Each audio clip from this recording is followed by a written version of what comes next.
This is my audience. Hi. 1, 2, 3, 4, 5. All right. Good morning. My name is Ethan Perry. Today I'd like to ask you to give me life, but never give me death. We're here to talk about one of the most controversial issues in society today, and that is capital punishment. In Joseph Molesky's book, Capital Punishment, he quotes Italy's Minister of Affairs, Emily Bonino, and she states that a society that respects life does not deliberately kill human beings. After extensive research, I've discovered that abolishment would be better for people, for government, and society as a whole. Capital punishment should be abolished to better the lives of all Americans. But first, we must understand what the issue is. Also in Molesky's book, he states that the first ever execution in America happened in 1608 when Captain Kendall was shot by firing squad for mutiny. At the same time, stealing grapes, killing chickens, or trading with Indians was also punishable by death. In David Hart's article, Christians and the Death Penalty, he notes that as of 2016, 31 states currently have the death penalty, while 19 have banned it. Austin Surratt, in his book, The Rhetoric of Abolition, calls capital punishment cruel and unusual, a relic of days when slavery and branding were common. Technically, an execution is a legal homicide. Matthew Stevens, a prison chaplain, cites a report from the Miami Herald stating that keeping a prisoner in jail for life costs roughly $500,000, based on a 40-year lifespan in prison. But, in contrast, they also reported that each execution costs more than $3 million when associated with trial, sentencing, mandatory state review, additional appeals, jail costs, and the actual execution are taken into account. One of the most well-known people sentenced to death was Jesus Christ. In the Old Testament, you would hear an eye for an eye or a tooth for a tooth. But in the New Testament, in Matthew 5, on the Sermon on the Mount, he states, "You have heard an eye for an eye and a tooth for a tooth. But I tell you, if anybody does you evil, and they slap you on the right cheek, turn and give them the left." And just a few verses later, he says, "You have heard, love your neighbors and hate your enemy. But I say, love your enemies and pray for those who persecute you." See, we know what the issue is now, but what is the solution?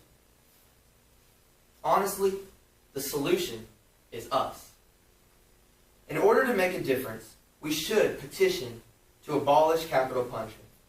First off, the murderer demonstrates a disrespect for human life, while at the same time legal execution does the same. It demonstrates the inefficiency and brutality of violence as a solution to social problems. There have been roughly 1,250 executions costing nearly $4 billion. What's better than capital punishment? Life in prison. Life in prison maintains the dignity of life while punishing them for their crimes. And as stated before, it is 6 times cheaper than execution. Knowing these benefits of the solution can help justify your decision. If we were to follow through with the solution, the benefits speak for themselves. The government will save millions. Texas alone can save $90 million per year if they were to stop doing capital punishment. Professor Eric Friedman from Yale University states that capital punishment also reduces public safety. Those funds can be used on other things, such as bulletproof vests for the community, for programs to help rehabilitate people, and other things like that.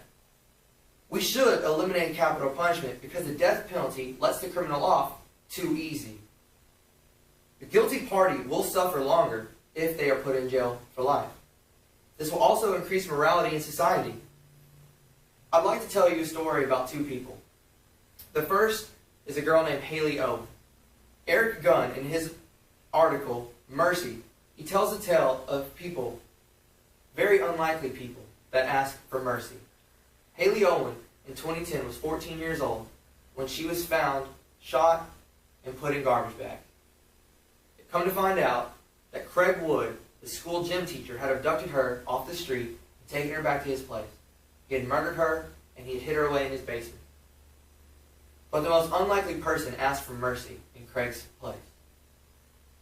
At the time, Stacy Barfield wrote to the prosecuting attorney, "I am requesting mercy. Mercy for my family and the memory of my daughter." Stacy was Haley's mother, asking, pleading that Craig not get sentenced to death, but that he get life in prison instead. Spare us from having to relive the nightmare of our daughter's brutal murder. Another case in the same article by Eric Gunn was about Suzanne Bolser.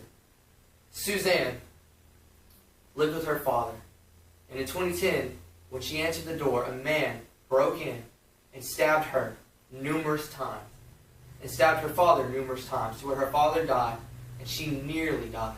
She did survive, but she was haunted. She believes wholeheartedly that there's no such thing as a lesser person. Whether you're a Christian or a secular person today, we are all human beings. She believes no matter what color your eyes, what color your skin, or what you've done, we do not deserve the death penalty. Who are we to decide who gets to live or die?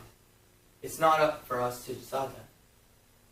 Capital punishment is a problem in the United States, but abolishing it can improve life for all. Now that you've heard about the issues and you know of the solution about capital punishment, I hope you will make the decision to better life for all. So I ask you to let's sign a petition to let our voices be heard to abolish capital punishment. Thank you.